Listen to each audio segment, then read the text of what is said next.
오늘 본문의 말씀은 계시록 21장 6절 말씀입니다. 또 내게 말씀하시되 이루었도다. 나는 알파와 오메가요 처음과 나중이라. 내가 생명수 샘물로 목마른 자에게 값없이 주리니.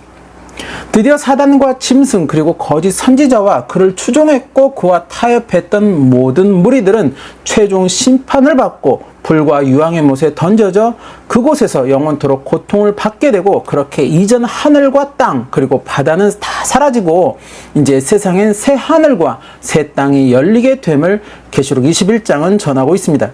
계시록 21장 1절 말씀. 또 내가 새 하늘과 새 땅을 보니 처음 하늘과 처음 땅이 없어졌고 바다도 다시 있지 않더라. 불의로 가득했던 이전 세상은 사라지고 이제 거룩하고 정결한 새로운 세상이 열리게 된다는 것입니다. 그리고 바로 그 새로운 곳에 어린 양의 신부, 곧 거룩한 성 새 예루살렘이 하늘에서 내려온다는 것을 계시록 21장은 또한 예언하고 있다는 것입니다. 계시록 21장 2절 말씀.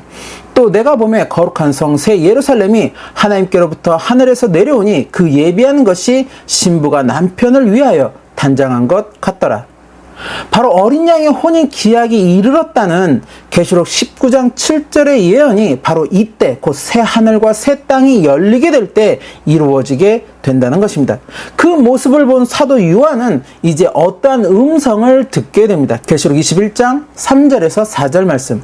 내가 들으니 보좌에서 큰 음성이 나서 가로되 보라, 하나님의 장막이 사람들과 함께 있음에 하나님이 저희와 함께 거하시리니 저희는 하나님의 백성이 되고 하나님은 친히 저희와 함께 계셔서 저희 하나님이 되시고 모든 눈물을 그 눈에서 씻기심에 다시 사망이 없고 애통하는 것이나 곡하는 것이나 아픈 것이 다시 있지 아니하리니 처음 것들이 다 지나갔음이러라. 3절 말씀을 쉬운말 성경은 이렇게 풀이하여 설명하고 있습니다. 쉬운말 성경 계시록 21장 3절 말씀. 그때 나는 하늘나라 보좌에서 큰 음성이 울려 나온 것을 들었습니다. 보라, 하나님의 집이 사람들 가운데 있다. 이제 하나님께서 사람들과 함께 계실 것이고 그들은 하나님의 백성이 될 것이며 하나님께서는 친히 그들과 함께 지내시면서 그들의 하나님이 되실 것이다. 즉 이제 하나님의 집, 곧 하나님의 나라가 임하여 하나님이 사람들과 함께 계실 것이라고 말씀하고 있다는 것입니다. 그리고 그 안에서 하나님은 그들의 하나님이 되어주시고 또 그들은 진정한 하나님의 백성이 될 것이라고 또한 말씀하고 있다는 것입니다. 그리고 4절 말씀으로 하나님 나라에서 하나님의 백성이 된 자들은 이제 다시 죽음도 없고 슬픔도 없으며 아픔도 없는 그런 영생을 누리게 될 것이라고 또한 예언하고 있다는 것입니다. 그렇다면 이 하나님의 장막, 하나님의 집에 거하며 이러한 복된 영생을 누리는 자들은 누구일까? 계시록 21장 7절 말씀. 이기는 자는 이것들을 유업으로 얻으리라. 나는 저희의 하나님이 되고 그는 내 아들이 되리라.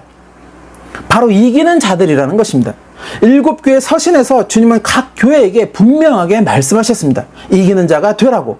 이기는 자에게 주님이 약속한 상급을, 축복을 허락하여 주실 것이라고 약속하셨다는 것입니다. 비록 주님의 칭찬이 아닌 책망만 가득했던 교회였다고 하여도 주님은 회개할 기회를 주시며 그 회개를 통해 이기는 자가 되라고 권면하셨다는 것입니다. 그 주님의 말씀을 듣고 읽고 그렇게 지켰던 자들, 그래서 회개하여 끝내 주님이 인정하시는 이기는 자가 된 자들, 바로 그들이 하나님의 집에서 이러한 영생의 축복을 누리게 될 것이라고 말씀하고 있다는 것입니다. 그 이기는 자들이 바로 어린 양의 혼인잔치에 청함을 받은 자들이고 택함을 받은 자들이며 더불어 첫째 부활에 참여하는 자들이고 생명책에 그 이름을 기록하고 있는 자들이라는 것입니다. 그렇게 주님께서 인정하시는 자, 주님께서 기뻐하시는 자들이 주님의 백성이 되고 또 주님은 그들의 하나님이 되어 주셔서 그러한 영생의 축복으로 그들을 인도하여 주신다는 것입니다. 하나님을 또 예수 그리스도를 믿는 우리는 바로 이러한 소망이, 이러한 분명한 목적이 내 안에 있어야 하며 그 목적을 위해 내 믿음을 점검하며 주님과 동행하는 신앙의 삶으로 그렇게 우리는 나아가야 한다는 것입니다. 세상에서 이루고자 하는 나의 어떤 가치관, 나의 목적, 나의 유익을 성취하기 위해서 하나님을 또 예수 그리스도를 믿는 그러한 믿음이 아니라 바로 하나님 나라에서의 영생, 죽음도 없고 슬픔도 없고 아픔도 없는 그러한 축복된 영생을 바라보며 하나님을 또 예수 그리스도를 믿는 오늘 나의 신앙의 삶이 되어야 한다는 것입니다. 계시록의 주체가 되시는 주님은 오늘 본문 말씀에서 이루었도다 라고 말씀하십니다. 이루었도다. 다른 성경에서는 이것을 다 이루었다라는 표현으로 기록하고 있습니다. 계시록의 말씀을 전하시는 예수님이 초림으로 이 땅에 오셨을 때 이와 동일한 말씀을 남기셨습니다. 바로 십자가에서 돌아가시기 직전 다 이루었다라는 그 말씀을 남기시고 예수님은 돌아가셨다는 것입니다. 요한복음 19장 30절 말씀.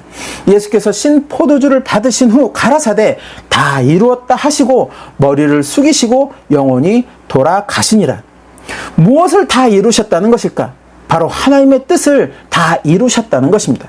십자가에서 죄의 대속물인 어린 양이 되어 자신의 모든 물과 피를 다 흘림으로 우리의 죄를 대속하고자 하셨던 그 하나님의 뜻을 하나님의 독생자 예수 그리스도는 그 십자가에서 다 이루셨다는 것입니다. 바로 그 말씀을 남기시고 주님은 십자가에서 돌아가셨다는 것입니다. 그렇게 초림 예수님은 죄인을 구원하시기 위한 하나님 아버지의 뜻을 성취하셨습니다. 그리고 이제 계시록 21장에서 또 한 번 다 이루었다고 말씀하신다는 것입니다. 즉 오늘 말씀의 본문에서 남기신 이루었도다라는 이 말씀 역시도 말씀의 주체가 되시는 예수님이 하나님 아버지의 뜻을 다 이루셨다는 의미가 된다는 것입니다. 무엇을?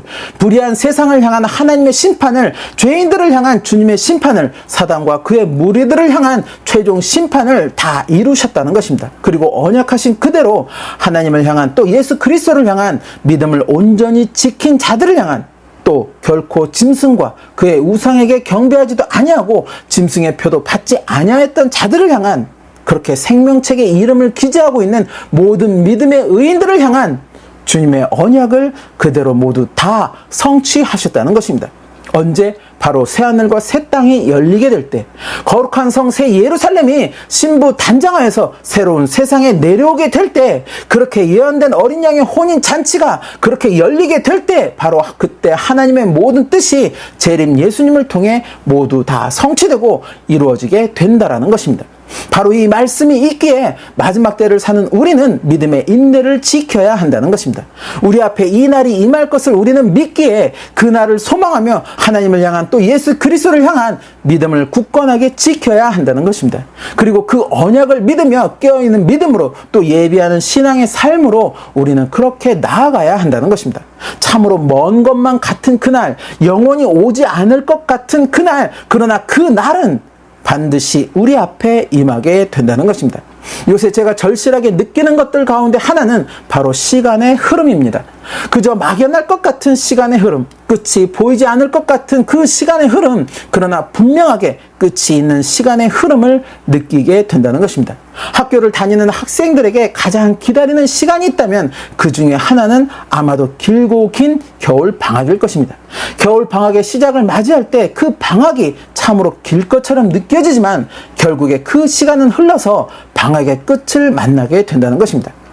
군인으로 입대할 때부터 정말로 느리고 길게만 느껴지던 제대의 시간, 그러나 그럼에도 어느덧 시간은 흐르고 흘러서 제대의 순간을 맞이하게 된다는 것입니다.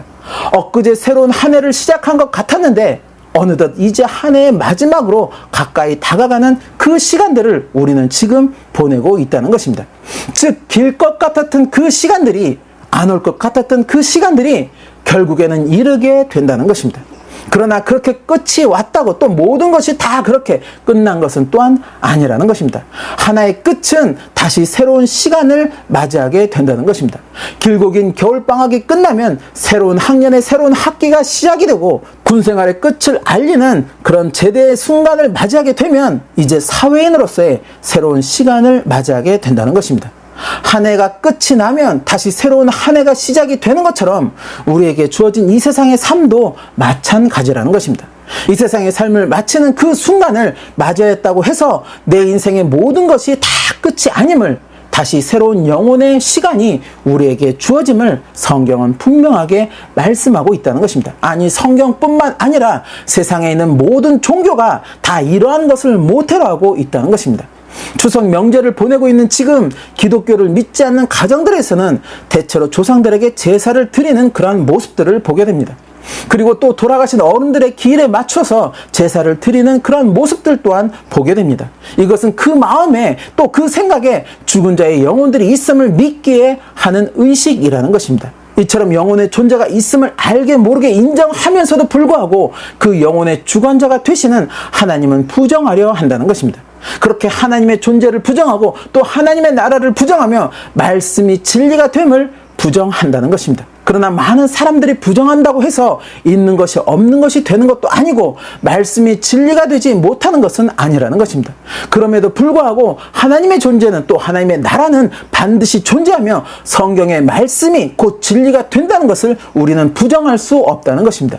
비록 불신자들에게는 성경은 진리가 되지 못하겠지만, 그래서 계시록의 예언과 언약을 그들은 부정하겠지만, 하나님을 또 예수 그리스도를 믿는 우리에게 있어서는 말씀은 분명한 진리이며 더불어 계시록의 예언과 언약 역시도 반드시 성취되는 말씀임을 믿는다는 것입니다.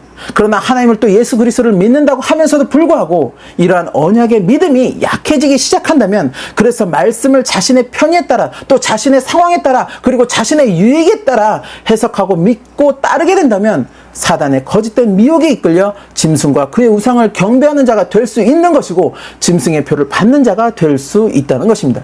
훗날 아무리 온갖 정당한 이유를 들어서 미혹에 이끌렸던 그런 자신의 모습을 또 짐승의 표를 받은 그런 자신의 모습을 대변한다고 하여도 결국에는 계시록에 예언된 그 말씀을 멸시하는 자가 되는 것이며, 말씀을 멸시한 자는 그의 합당한 심판의 자리로 결국에는 처해지게 된다는 것입니다. 데살로니가 전서 5장 16절에서 22절 말씀. 항상 기뻐하라, 쉬지 말고 기도하라, 범사에 감사하라, 이는 그리스도 예수 안에서 너희를 향하신 하나님의 뜻이니라. 성령을 소멸치 말며 예언을 멸시치 말고 범사에 헤아려 좋은 것을 취하고 악은 모든 모양이라도 버리라. 우리가 성경의 말씀에 경각심을 가져야 하는 그 이유는 바로 말씀 그 자체가 주님의 뜻이기 때문이라는 것입니다. 내 상황에 따라 내 기분에 따라 변경하고 고칠 수 있는 것이 아니라는 것입니다. 내 가치관의 말씀을 맞추고 내 목적의 말씀을 맞추고 내 관습에 내 유익의 말씀을 맞추어 해석하고 순종하는 것이 아니라는 것입니다. 말씀은 그 자체가 바로 주님의 뜻이기에 우리는 그 뜻을 그대로 받아들이고 또 그 뜻에 그대로 순종하는 삶을 우리는 살아가야 한다는 것입니다. 이것이 하나님을 믿는 또 예수 그리스도를 믿는 진정한 그리스도인의 삶이라는 것입니다.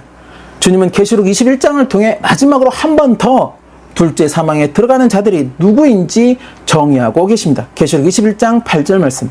그러나 두려워하는 자들과 믿지 아니하는 자들과 흉악한 자들과 살인자들과 행음자들과 술객들과 우상 숭배자들과 모든 거짓말하는 자들은 불과 유황으로 타는 못에 참여하리니 이것이 둘째 사망이라. 내가 혹시 이 안에 속한 자가 되지는 않는지 나 자신을 철저하게 점검할 수 있어야 한다는 것입니다. 말씀으로 나의 허물의 정당성을 찾고자 하는 그런 모습이 아니라 철저하게 말씀에 비추어 내 자신의 허물을 바라볼 수 있어야 하고 또한 그것을 인정할 수 있어야 한다는 것입니다. 그리고 그러한 나의 허물이 있다면 분명코 우리는 회개해야 한다는 것입니다. 이것이 진정한 순종의 삶이라는 것입니다. 말씀으로 나를 변론하고 정당화시키려는 그런 모습이 아니라 주님의 깨우침에 그저 나 자신의 모습을 그대로 바라보고 그대로 인정하며 또 회개하는 그러한 모습, 그렇게 다시 새롭게 말씀으로 거듭나는 그러한 모습을 주님은 기뻐하시고 결국에 그를 이기는 자로 세워주신다는 것입니다. 그렇게 이기는 자가 되었을 때 그날에 우리는 하나님의 장막에서 주님과 함께 죽음도 없고 슬픔도 없고 아픔도 없는 그런 주님의 백성으로 살아갈 수 있게 된다는 것입니다. 저와 여러분이 바로 이러한 이기는 자의 삶이 되시기를 소망합니다. 지금 이 마지막 때 그렇게 주님과 동행하는 삶으로 나아가 그날의 하나님의 장막에서 하나님의 진정한 백성이 되는 그 축복을 누리시기를 예수님의 이름으로 축원합니다.